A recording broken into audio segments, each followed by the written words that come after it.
Inés del Molino, directora de cuentas de Schroders. Inés, ¿qué tal? Muy buenos días. Bienvenida a la vuelta, al curso, a la normalidad. Recientemente queríamos hablar del Fit for 55, ¿no? Recientemente la Comisión Europea publicó sus propuestas, Fit for 55. En ellas se establece el modo en que la Unión Europea debe alcanzar su objetivo jurídicamente, ¿no? Vinculante de reducir para 2030 esas emisiones. ¿Qué suponen esos compromisos y en qué se basan, Inés? Bueno, pues efectivamente es una forma de llamarlo en inglés que no es otra cosa que ajustarnos al compromiso del 55%. ¿Qué quiere decir? Que la Unión Europea publicó hace un mes sus ambiciosos objetivos para empezar a reducir las emisiones de CO2 a ese menos 55% de emisiones que tenemos que tener respecto a 1990. Es decir, que es el primer paso para que consigamos en el 2050 tener 0% emisiones, es decir, una economía verde. El primer paso, como digo, es a este 2030 conseguir reducir un 55% esas emisiones, y la buena noticia es que a fecha del 2020 ya habíamos reducido un 24% las emisiones respecto a 1990, es decir, que mucho del trabajo ya se está haciendo y se lleva a cabo. ¿Qué implica o qué es lo que esto va a suponer para que lo entendamos un poco? ¿Qué medidas lleva detrás?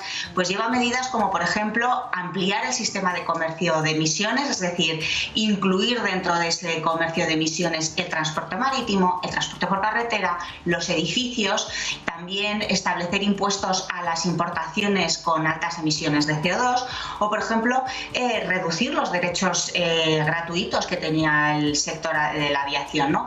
Esto incluyendo un montón más de medidas, por lo que, como digo, los objetivos son muy ambiciosos, pero las medidas que ya se están aplicando son suficientemente restrictivas como para que se puedan acometer estos objetivos y ajustarnos a esa reducción del 55% de emisiones para el 2030. Como inversores, ¿qué oportunidades deja este firme compromiso de la Unión Europea, de Europa, de reducir su huella de carbono? Bueno, como inversores y como ciudadanos tenemos una gran ventaja, y es que consigamos que nuestro planeta no se nos vaya de las manos en cuanto a recalentamiento global, ¿no? Pero en cuanto a inversores financieros, lo que tenemos que tener claro es que hay determinados sectores que nosotros creemos que se van a ver beneficiados, ¿no?, de todas estas medidas.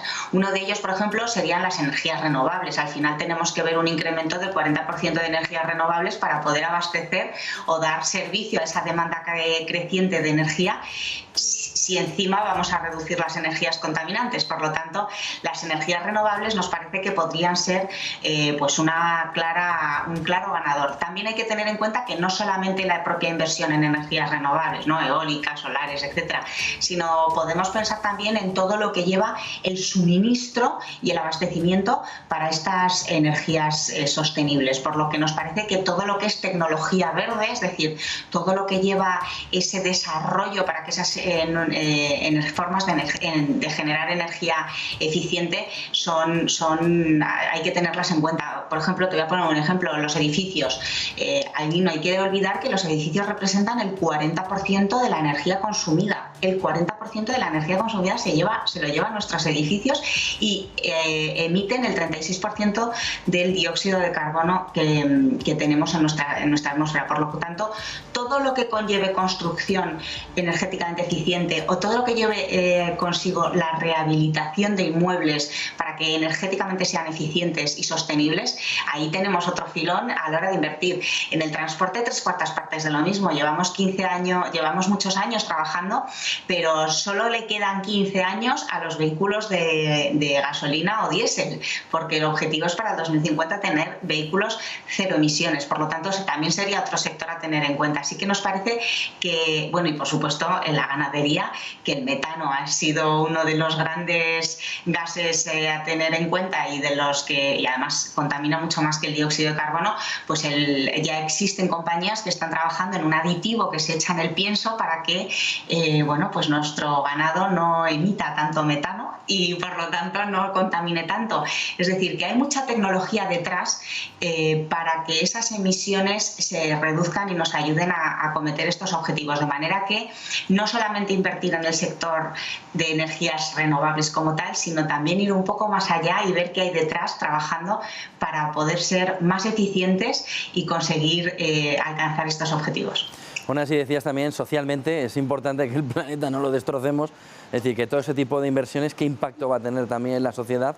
Ahora que es tan importante demostrar que de verdad nuestras inversiones tienen ese impacto y no es un greenwashing, ¿no?, que se está hablando sobre todo en Estados Unidos. ¿Qué impacto tiene en nuestra sociedad?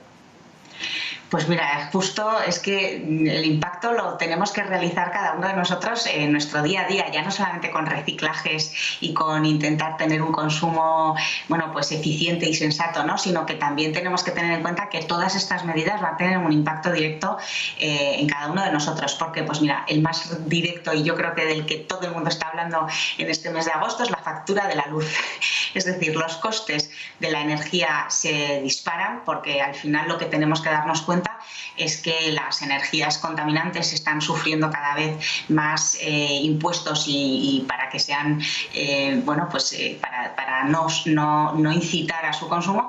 Y deberíamos ver un abaratamiento por parte de las energías renovables y sostenibles. Entonces ahí es verdad que de momento nuestra factura de la luz se está viendo un poquito perjudicada, pero esperamos y confiamos que en el tiempo las subvenciones y el abaratamiento de la generación de las energías renovables nos ayude un poquito. Y luego en cuanto a política también tenemos que tener en cuenta que la Unión Europea está empezando a tomar medidas en temas de política fiscal. Y no nos olvidemos que la Unión Europea es una unión, bueno, y la Unión Monetaria no incluye de momento la unión fiscal. En el momento en que la Unión Europea se empiece a tomar medidas sobre qué impuestos se tienen que establecer sobre nuestra factura de la luz o sobre nuestra factura del consumo energético, muchos de los gobiernos podrían, bueno, pues sentirse recelosos de su autoridad fiscal, ¿no?, y taxativa a la hora de decidir qué impuestos imponer o no. Por lo tanto, vamos a escuchar mucho sobre el tema. Lo importante es que la Unión Europea tiene un objetivo de tener una economía sostenible en el 2050, una economía verde, cero emisiones en el 2050, y que todos los esfuerzos de todos los gobiernos tienen que dirigirse para ahí, porque más tarde o más temprano nos van a obligar a acatar, ¿no?, esas directivas. Así que ¿nos va a afectar? Sí, nos va a afectar, por supuesto, pero tenemos que tener en cuenta que todo este trabajo lo estamos haciendo, como bien dices, para salvar nuestro planeta, y ya no solo para nuestros hijos, sino también para nosotros mismos. Muchísimas gracias, Inés del Molino, directora de cuentas de Schroders. Buen día, buen curso, buen negocio.